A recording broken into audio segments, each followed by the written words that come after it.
audiences these days are not looking to be marketed at or not looking to be marketed to. They're looking to find brands that they can trust.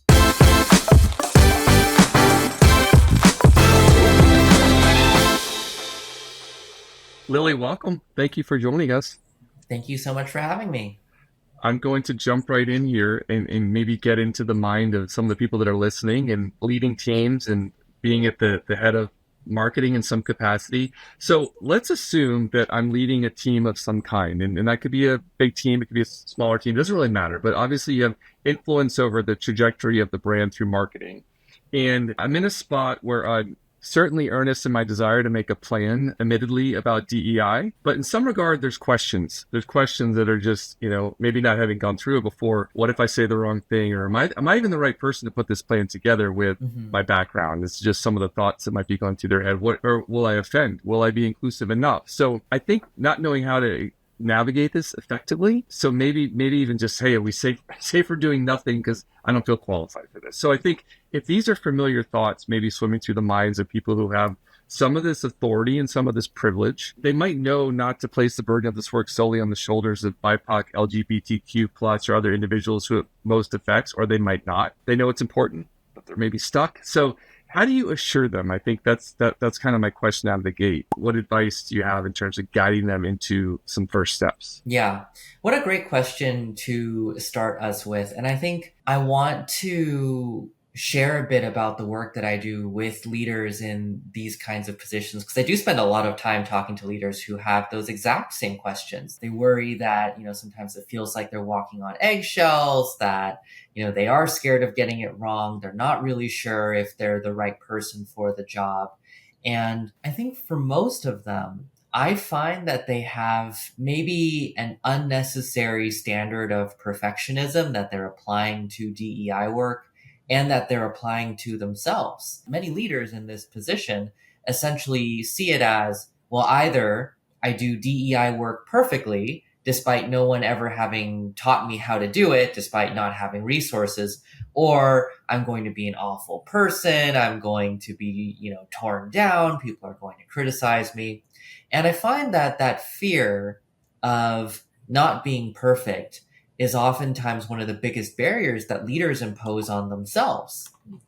And that prevents them from actually getting into this work. When you actually look into DEI practitioners, people that are doing this work all the time, people who have made doing this work their life's calling, people who, are doing this work as their main careers, you don't see much of this mindset, because I think for folks that are living in the work, they recognize a few things. One, the work isn't a one and done, right? It's not just that the journey ends at a given point and that, you have to do five things here and 10 things there, and then you're done. You've achieved DEI. And they also realize that it's a messy line of work. It's challenging. It's complex. It's nuanced. If we're trying to achieve an equitable workplace, if we're trying to achieve an inclusive culture, that's challenging work. There are entire fields of study that are devoted to understanding how to do this more effectively. And those who are doing the work, see it as a constant process of learning, iteration, experimentation. And what happens when you experiment? You fail. That's part of the process, right? Like if the scientific process couldn't have failure, you wouldn't have science. And DEI is very much a science. And so what I do when I talk to these leaders is I help them turn around their questions. They say, what if I fail? And I say, great question. You will fail. You're going to fail often, perhaps. You're going to mess it up. You're going to say the wrong thing. You're going to offend someone. So instead of terrifying yourself over the possibility that that's going to happen, I'll just cut to the chase. It's going to happen. What are you going to do when you fail? What are you going to do when you say the wrong thing? What are you going to do when you offend? And most leaders say, I don't have a clue. I'm so scared that that's going to happen that I haven't thought of what's going to happen when it occurs. And then we say, now we can work on that. And so let's talk through what that plan might look like. For example, let's say you have said something that has hurt someone else. Do you know how to apologize? Do you know how to take accountability? Do you know how to change your behaviors? Are you open-minded and flexible to changing how you talk about things? And if the answer is no, then let's work on it. But these are all very solvable things and honestly very mundane things in the field of DEI. I just find that leaders have kind of worked themselves up into a frenzy because of how scared they are of them, that even the thought of failure ends up, freezing them in place, right? They don't want to do anything, not because they're scared, but because fundamentally they don't feel empowered to know what to do when they mess up. And that's a very solvable problem. It's interesting the advice you're giving. I mean, it would be advice I'd give my children. Let's say it's not about making a mistake. It's about how you react after you make that mistake. Like, what do you do next, right? And that's a really helpful reminder. Well, it's actually really funny you say that because I think a lot of these lessons are very universal, and children and executives are not too different. It's like In many ways. Yeah, that's the parallel that I'm kind of like chuckling in my head about because like we know this, but still there's an intimidation factor. But you're great to say just let's peel that back. Like let's not be stuck and frozen in that posture. Yeah. Let's move through it. And it won't be perfect, but knowing that it won't be perfect is nice. It's assuring, actually. Yeah. It is. I appreciate that reframe. And like you said, it is universal, applicable to so many different environments, ages, of course, even I just take it to reflect on my own home experience and professional experience. Lily, my belief is that if the advertising industry doesn't evolve into truly representing the people they are advertising to, we will never fully resonate with the audiences that we're trying to engage with. So they might say, you don't look like me, you don't talk like me, you don't know me. So sure, customer research, focus groups, and a good creative brief can help to bridge some gaps. But to you, would you say the workforce within marketing needs to mirror the people they're marketing to, and why or why not? So it's a good question and a surprisingly complex one. My quick answer is yes, asterisk. And I say the asterisk because I think while a lot of people understand that representation is important, many folks don't or can't articulate exactly why. Like, why is it that the workforce should resemble the audience that you're marketing to or trying to represent? And the answer that I often give is that audiences these days are not looking to be marketed at or not looking to be marketed to. They're looking to find brands that they can trust. And that trust is the single most important element when it comes to building these relationships. And there are any number of ways to build trust. You can work with audiences to make sure that the product you're trying to sell them actually benefits them. You can build relationships that are mutually beneficial and not exploitative. And yes, you can increase your representation so that not only do you look like them, which is very surface, but you understand them, you get them, you know their needs, you're able to represent their needs, you can build trust with them. And it's the second part that I actually find a lot of professionals completely miss. They fixate on representation for representation's sake. I've worked with many, many teams that have said, we're trying to connect with, for example, this low income Asian American community. And we're going to bring in some extremely high income Ivy League graduate Asian American because they're both Asian American and they should connect. No, not at all. Absolutely not. Right? They have missed the point. They found someone that looks like the community, but that is not actually a member of the community. That person's not able to build trust with them. That person's not able to build that relationship. And so while my answer was yes, representation is important, it's not representation for representation's sake. It's representation because getting that kind of true representation from that community who understands the community, who gets the community, is the only way you can build trust and build those kinds of long-term relationships of mutual benefit. And frankly, that is so much harder than the way most organizations tackle quote unquote diversity work, which is just checking off boxes. They say, we're going to market to Black folks. Let's just throw a couple Black people on our team. That's not the answer, right? The answer is we're marketing to this specific community and we need to understand them. let's find people from this community who understand them and work to incorporate those perspectives into our work. Whether that means hiring people from that community, working with consultants from that community, getting advisors from that community, using all the tools that you named already, right? But that trust is the reason why we are seeking out quote unquote diversity, not for its own sake. I don't think that's happening enough in my observation. And I think a lot of it, and I don't have all the answers as to why. I do think, and it's no excuse, but I do think speed sometimes is a problem. Like slowing down to get the right people involved and ask the right questions to inform the work doesn't happen enough. And that's, so I hear what you're saying. Let me ask you a direct question. What do you routinely see happening within the walls of companies that we should all find offensive? And I mean, offensive. Well, and I'll let you interpret that. But like, and as you identify those things, how fixable are those things on a scale of 1 to 10? Like 10 being very fixable and 0 being not at all. Okay. Well, I'll start off with maybe the most offensive and the least fixable, and then go to maybe more fixable things. I unfortunately still see a lot of abusive leadership in many organizations. And I think many people listening to this will immediately know the kind of people I'm talking about. I'm talking about people who are jerks. I'm talking about folks who are rude, disrespectful, power hungry, abusive, manipulative, and oftentimes in positions of power where they have authority or they have influence. I still see a lot of this kind of behavior. I don't think it's the majority of employees. In fact, it's usually a very small, very vocal, very powerful minority. But a lot of organizations still give cover for them. A lot of organizations protect them. And I've lost count of the number of companies that I've worked with where they'll say, okay, I know we have a non-discrimination policy, but everyone is criticizing us because we apply it to everyone except for Jeff. And we can't apply it to Jeff. Jeff's untouchable.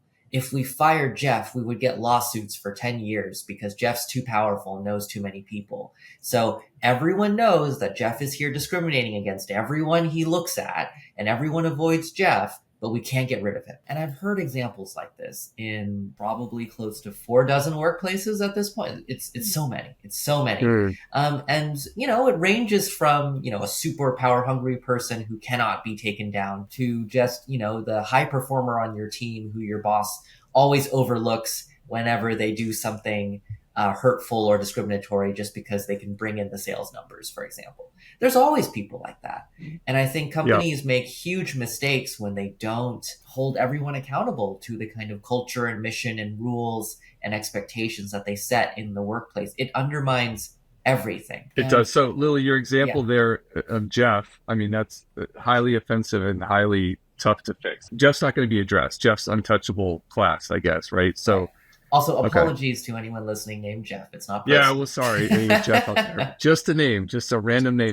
But yeah, I get that. So protected class, either they are too influential, too tied to sales, just deemed to be so brilliant and critical to the business, something there, right? That just, but it affects everything. It affects everything, and it undermines everything. So many leaders will say, well, we certainly do lose a lot by not going after this person, but, it's probably still a net positive. They're all wrong. They're all wrong. You cannot quantify the damage to your culture, to your morale, to your brand, to your reputation by sheltering abusive people like this. It is just unimaginably high. The toll is unimaginably high.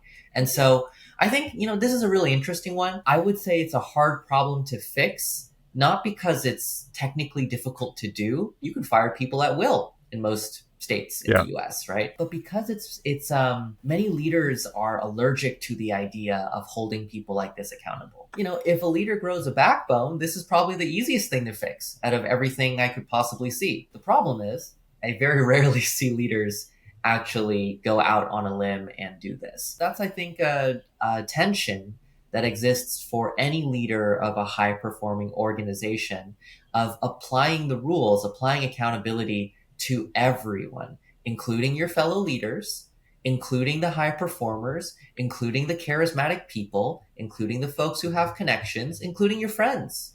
right? Like that's the biggest test of any leader. Do the rules apply to everyone? And how can you make sure they do? You asked me to name other challenges. There's a whole bunch of stuff. So Yeah, other things that you see that you would deem offensive, maybe something that is a bit more solvable though, that you've worked through yeah, and helped companies with. a slightly more solvable one is disrespect. I see a lot of disrespect in organizations.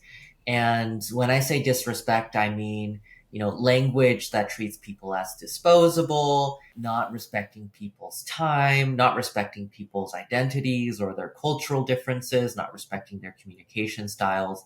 I still do see a lot of top down, like, oh, it's my way or the highway. You have to assimilate. You have to, figure out how you can fit into our toxic culture instead of our culture being better. I still do see that in a lot of organizations.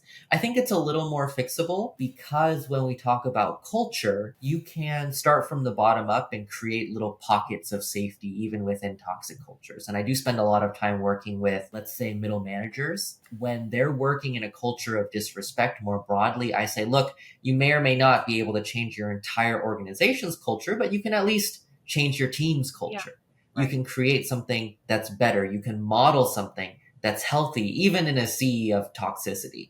And if you work with enough leaders, middle managers, to create enough alternatives to toxicity, you can start to slowly shift that overall culture in a more positive direction. It's difficult though. It's quite difficult. I would say it's slightly easier than fixing, the untouchable abusive employee, but still tough.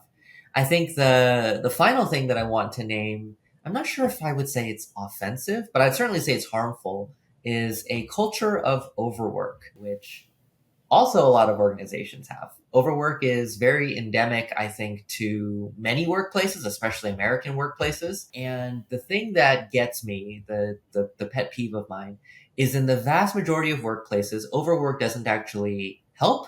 It doesn't result in more productivity. It doesn't benefit anyone. And oftentimes it's work for the sake of work. There's lots of really interesting research that shows that people's productivity maxes out somewhere between 20 and 30 hours a week. And yet we have people who are clocking in 80 hours a week, oftentimes because that's just the culture in the workplace, right? You just have to be constantly working. You have to be checking your email at 3 a.m. You have to always be, crunching for the next project with artificially tight deadlines.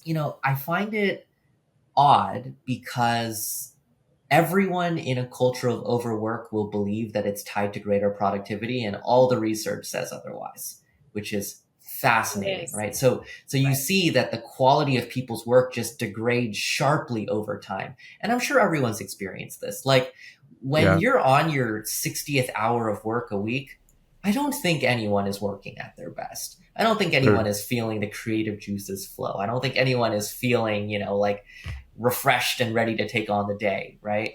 And yet, I think we've all found ourselves in those situations where we're like, well, we just have to put in another long night. Like, well, we just have to stay another few hours late. Well, we just have to clock in at 5 a.m. in the morning. And there's no reason for it.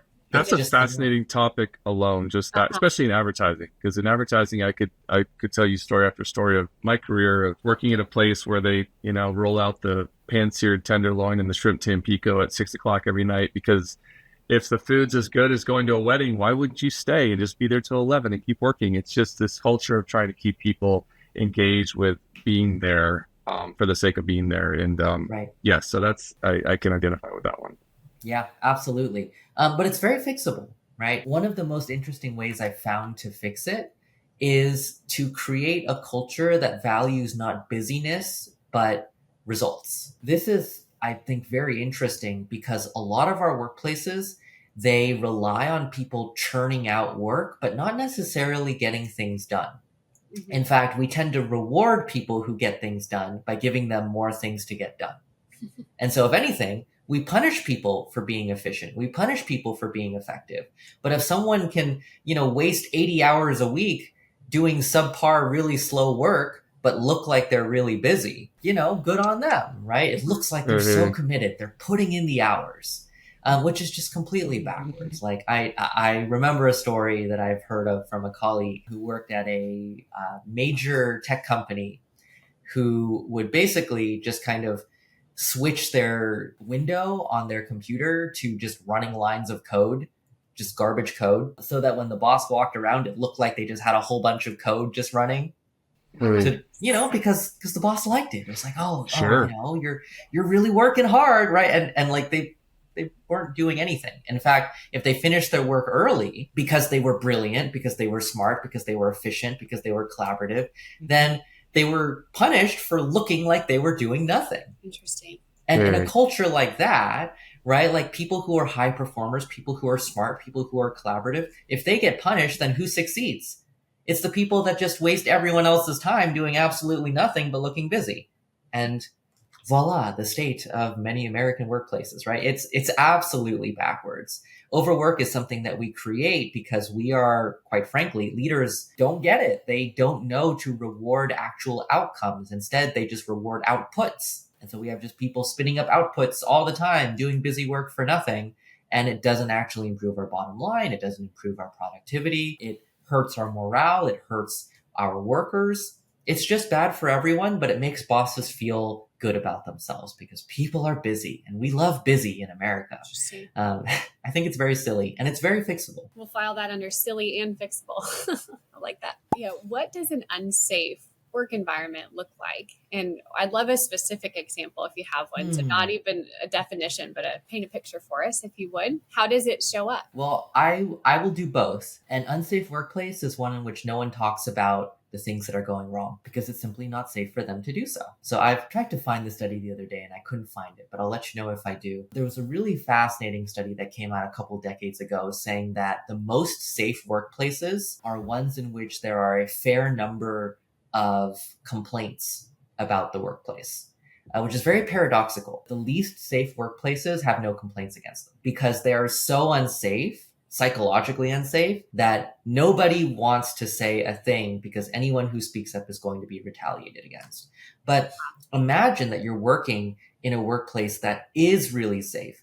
That doesn't mean nothing bad ever happens. Bad things happen to every workplace, including the safest ones. But if you're working in a really safe workplace, you'll say, hey, I noticed that this thing's a little wrong. Can someone fix it? Hey, this bad thing happened to me. I'm sure it was a fluke, but can we fix it? Hey, I saw this behavior happen and that's not okay here. Can we fix that? These are all things that people feel empowered and even comfortable to say in safe workplaces. But in unsafe workplaces, let's say where retaliation is common, where, suppressing or silencing oppositional voices is common, everyone knows that if you speak up, if you share criticism or feedback, bad things will happen to you. And so the result of that is no one says a thing. And so if your workplace is one in which nothing bad is ever publicly said by anyone, there's never any feedback, there's never any complaints, you might be in a very unsafe workplace, paradoxically, right? Because we want workplaces where when there are minor issues, people feel comfortable talking about them. That's how you avoid major issues, by the way, right? Like if there's a manager who is misbehaving or mismanaging, you want the first time they mess up for someone to say, hey, that's not okay. Can we fix this? And imagine if no one says that. Then they mess up again or they mismanage again. No one says anything.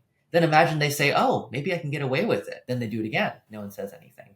Fast forward 10 years and you got a Jeff, right? They're untouchable. They can't, be held accountable because you've built this workplace that is so unsafe that no one can ever be accountable. No one can ever face consequences for their behavior. And all of this stuff is linked, right? So I think, I really measure the safety of a workplace by people's comfort and willingness in bringing up constructive criticism, even if it's negative, even if it makes people look bad. That's a brilliant answer, and thank you for sharing that. I love that synopsis. You mentioned something also too. It's speaking up, but also with positive candor. I guess like a willingness to say that, hey, I noticed this, and moving towards a solution. So it's constructive. Mm-hmm. It's constructive. It's not just criticism. Although there's got to be a place for criticism too. But I always appreciate when it's coupled with, and hey, here's a thought on that's positive direction. Right. So. Right. And that's actually really important to mention as well. I do find that in safe workplaces, there's not much cynicism.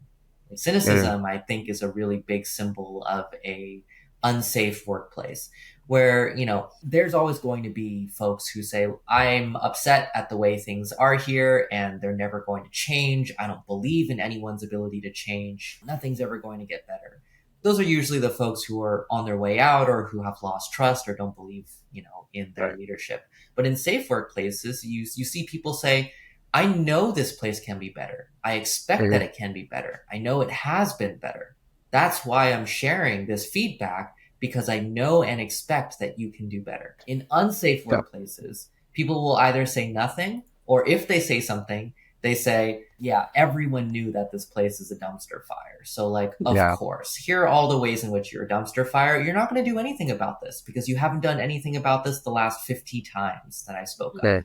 Right. And there's a huge difference between those two types of criticism. Lily, I want to bring up something that's more topical in the news. So Dell recently declared that remote workers must switch to hybrid or give up promotions. It's that simple. They said they will not consider you for promotion if you're not in the office. Let me just ask you, how does that strike you? Well, I have some mixed feelings about it. Okay. As a DEI strategist and consultant, it's a move that shows that they are not prioritizing workers who benefit from remote work, including disabled workers, including LGBTQ plus workers, including Black workers, including women workers, parents. There's so much data that we have now since the start of the pandemic showing the benefits of remote work on folks who have been historically marginalized by in-person workplaces.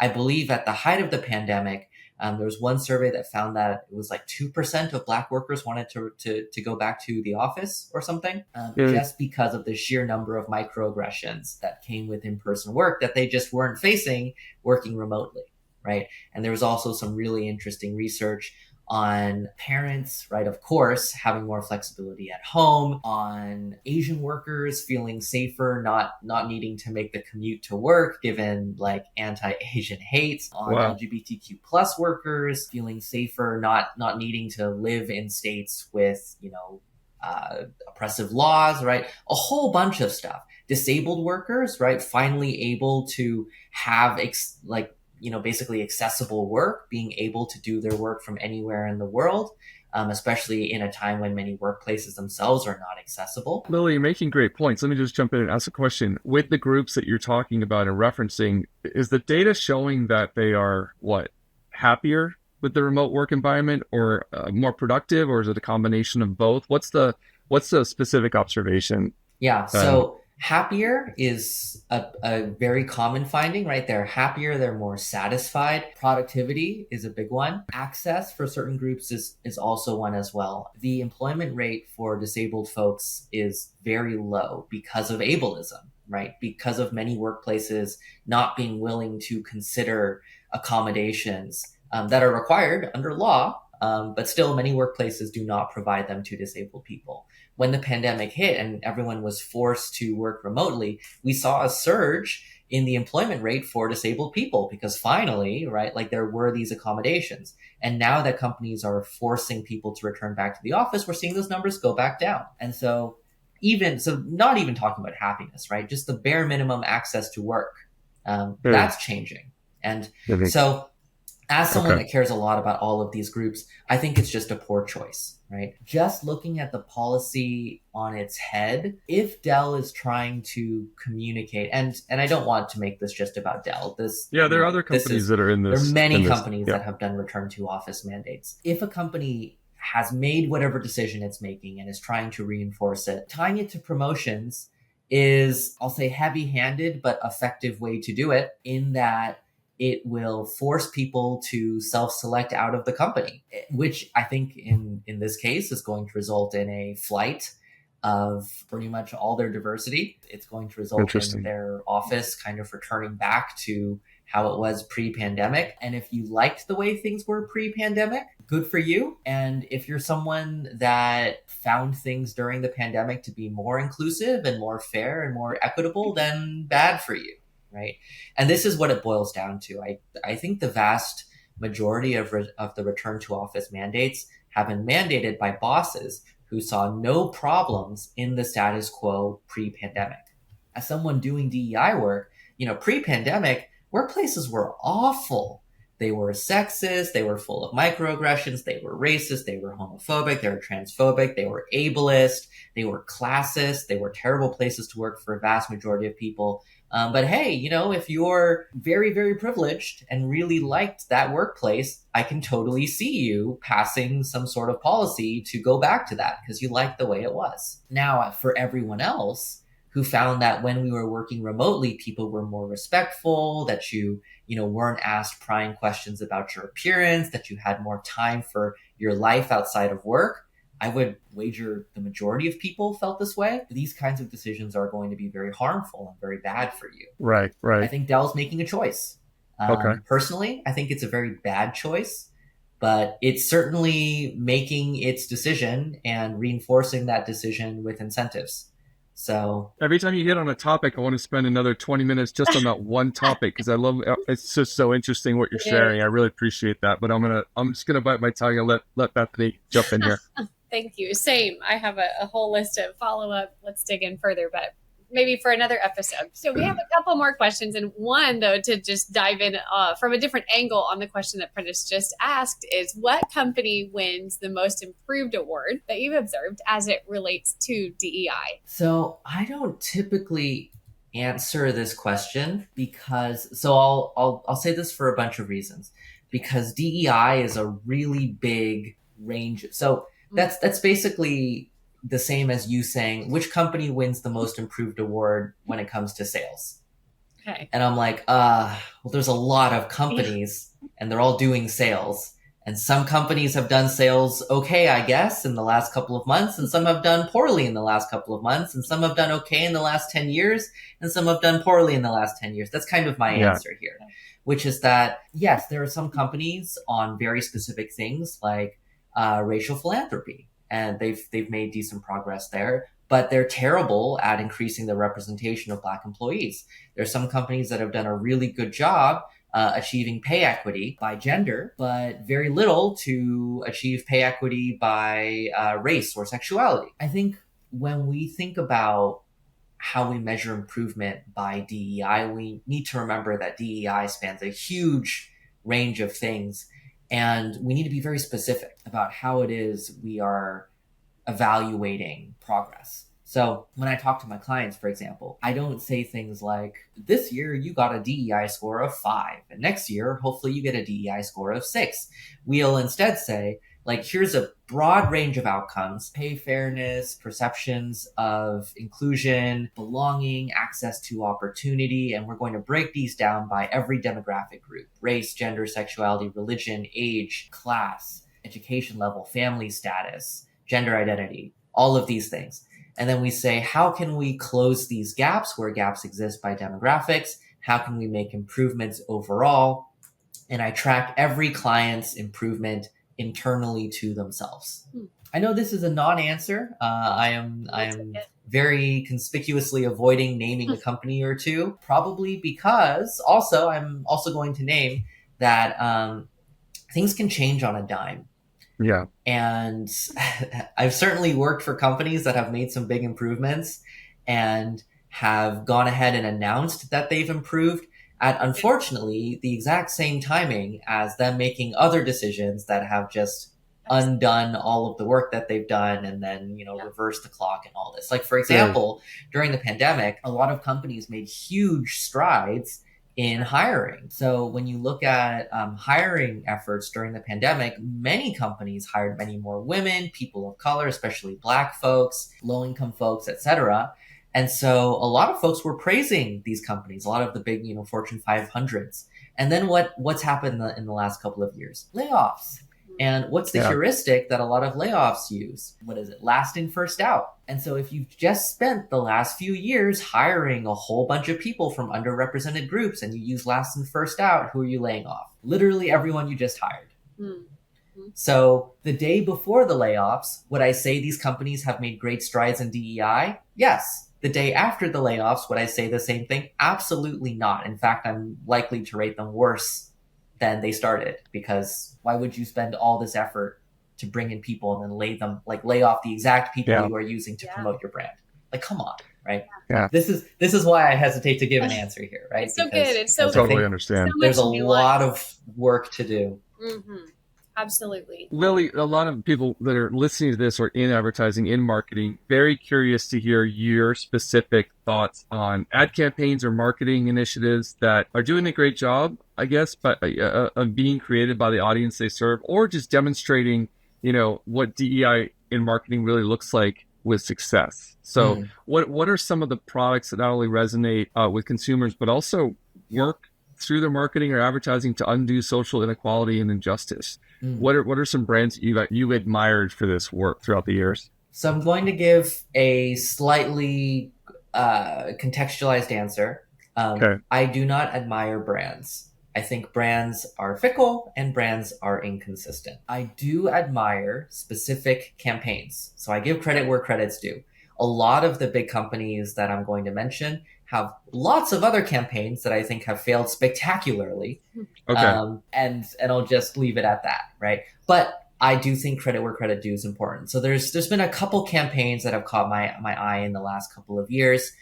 Things that come up include, I think Apple had The Greatest, I believe it was called The Greatest campaign recently about disability inclusion and accessibility with their phones. I think it was an incredible campaign. I think it was really good. Good. You should absolutely watch the video if you haven't already. I think it's very well done. It's got that Apple shine to it. It looks good. But I think more importantly than how it's looked or how it looks and the production value, I think it's very apparent that it was created in collaboration with members of the community, and it was interesting and respectful, I think, and honest about the many folks who were involved in creating this campaign and the many folks who could benefit from these accessibility features. I think it's a really cool campaign. I think another one that caught my eye, Starbucks had a really interesting campaign in India called something about starting with your name, something like that. Hashtag it starts with your name, something like that. It was really interesting. It was them taking a stance on trans inclusion, using an ad about a trans person in India reconnecting with their father at a Starbucks, and the Starbucks barista calling out their name, and it was a whole thing. It was a nice ad, right? It was emotionally evocative, but I think importantly, it also took a really important stance on a big social issue and made it clear where the company stands on that issue. I think it was pretty well done, and I think showed some consideration for the community and alignment with its perspective on social issues. I think another one that came up, Dove. I'm a pretty big proponent of Dove's campaign against hair discrimination. I think its advocacy in that space has been very consistent. Like it or not, some people criticize it, but I think it's been very consistent in advocating against hair discrimination. It helped push for the Crown Act being passed in the US. And I think it's been very clear that it has an official stance on this issue and has lent its resources towards the issue, so that it's not just using it as a marketing ploy. It's showing that this is where its values lie. This is what it believes in. And the marketing is an extension of its brand's values and perspectives and stances on these issues. So I think if I was to give a takeaway here, it's not that I love Apple, Starbucks, and Dove. Sure. I don't want to say that. I think each of these organizations has their own challenges in their own ways. And I'll say that about any organization in the world. But these campaigns were run pretty well because I think they are that extension of the organization's brand. They do reflect a commitment to working with the communities affected by these social issues, and they take a stance, right? A lot of campaigns don't take a stance. They maybe are surface level. They, I think about the disastrous Pepsi campaign during the Black Lives Matter protests. It was with was it Kylie Jenner, Kendall Jenner, one of the Jenners? I don't know. She was like walking up to riot police and drinking a Pepsi and like sharing them with protesters. It was so bad. It was really bad. I remember that one. Yeah. So do I, for the wrong reasons. And that just showed it was very surface level. It was like, protests are happening and we've got a Pepsi can, so put the Pepsi can in the protests, and I hope that'll resonate. It clearly didn't, right? So there's a big difference between that and some of these campaigns, which reflect I think a much deeper willingness to dive into social issues, to understand what people care about, and to incorporate the people affected by inequity and injustice into the creation of the campaign itself, alongside that stance that the organizations are taking on a side of a social issue. I think that's pretty well done. Well said. As you consider the progress that you're seeing just in our society at large on the topic of DEI, what is something that causes you to feel gratitude and optimism? Well, I think especially right now in 2024, we're at a bit of a crossroads with DEI, where I think some of the honeymoon period has faded for a lot of organizations.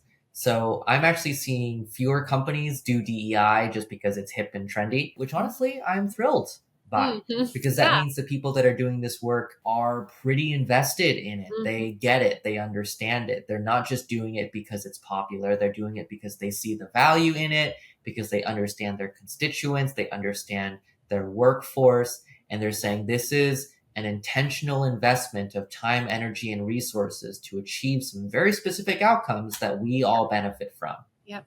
I'm very, I think, energized by this because, you know, as someone that's been doing this work for almost a decade, things have gone like the social interest in DEI has waxed and waned. It's gone up and down. And I think during the down periods, it's really interesting because that's when you see who actually cares. And I'd say that we're in a down period right now. Things are not peachy right now around DEI. Like, we're seeing more pushback and resistance than ever. We're seeing more, I think, stubborn clinging on to outdated ideas of misogyny and racism and supremacy, you know, by some corners of society. And so I think given all of this, those organizations that continue to take a stance and those leaders who are brave and confident enough to say out loud, like, no, we support ending racism. We support ending sexism. We support building a workplace that's healthy for everyone, even if some people seem to believe that's a bad idea. Like, that gives me strength. And that does give me hope that things are changing. Thank you. And then on the other side of that question, what is something that remains as a source of frustration to you as you look across society and that progress or lack thereof with DEI? Yeah, well, there's a lot of frustrating things happening right now. I think one of the things I'm frustrated most by right now is the misinformation around DEI. And what I say, or what I mean by that, is that I think for the longest time, DEI has been about creating workforces that are better for everyone, better for women, better for people of color, better for marginalized folks, and better for cisgender heterosexual white dudes, like better for people in positions of power. We're trying to build healthy workplaces here fundamentally. And the biggest piece of misinformation that I think has been spread is that DEI is somehow some zero-sum game that's about taking things away from people who have them and giving them to people who don't, which is just, it couldn't be more misguided. But I'm very frustrated by how much this particular strand of misinformation has taken root and by how many people are repeating it. Because I think it's one of the things that gets in the way of us as a society making progress. I would say it's on purpose, right? It's a small number of people in positions of power who are scared that they're going to lose that power. And to protect it, they're whipping up fear. They're building, a straw man of DEI. They're saying, oh, they're coming for your jobs. They're coming for your money. It's like, no, we're building workplaces for everybody, dude. Like, it's fine. Like, chill out. This is universally beneficial work, right? The only people who lose from us building healthy workplaces are the people who thrive and depend on toxicity. And that's a very small minority. And it turns out that's the exact minority that's lobbying hardest against DEI. Yeah.